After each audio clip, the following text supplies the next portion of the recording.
আসসালামু আলাইকুম। আজ আমি ডিম এবং আলু দিয়ে মজাদার একটি রেসিপি রেডি করছি। চলুন তাহলে দেখে নিই কীভাবে তৈরি করেছি।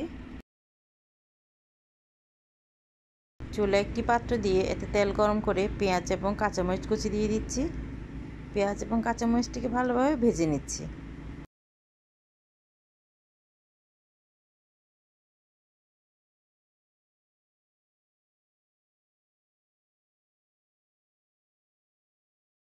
পেঁয়াজটি ভালোভাবে ভাজা হয়ে গেলে এবার এতে হাফ চা চামচ হলুদ গুঁড়ো দিয়ে দিচ্ছি। হলুদটিকে ভালোভাবে ভেজে নিচ্ছি।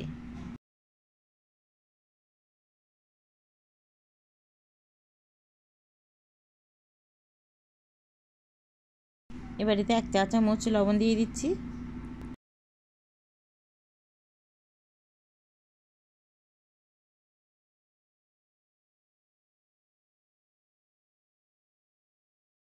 দুই থেকে 3 টেবিল চামচ পানি দিয়ে হলুদটিকে ভালোভাবে কষিয়ে নিচ্ছি।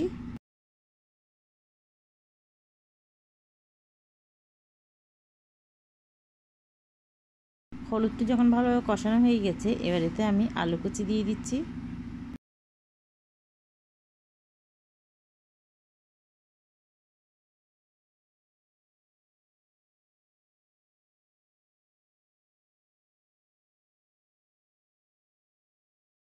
আলুগুলো দেওয়া হয়ে গেলে আলুগুলোকে ভালোভাবে হলুদের সাথে মিক্স করে নিচ্ছি।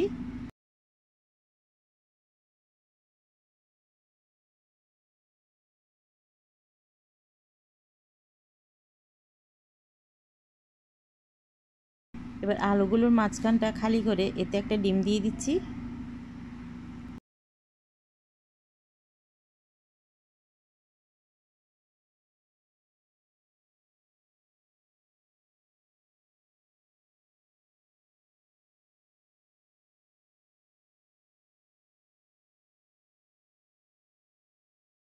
ডিমটি কিছুক্ষণ রাখার পর ডিমটিকে ভেঙে দিচ্ছি।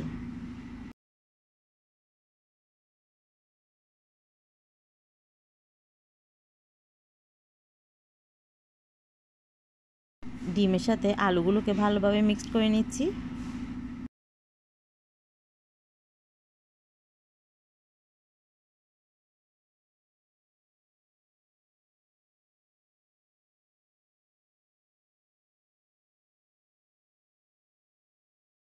নেড়ে চেড়ে পাত্রটি ঢাকনা দিয়ে আলুগুলোকে সিদ্ধ করে নিচ্ছি।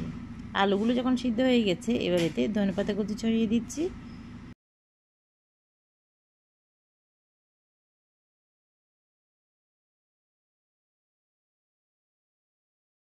ধনেপাতাগুলোকে আলুর সাথে ভালোভাবে মিক্সড করে এগুলোকে একটি প্লেটে উঠিয়ে নিচ্ছি।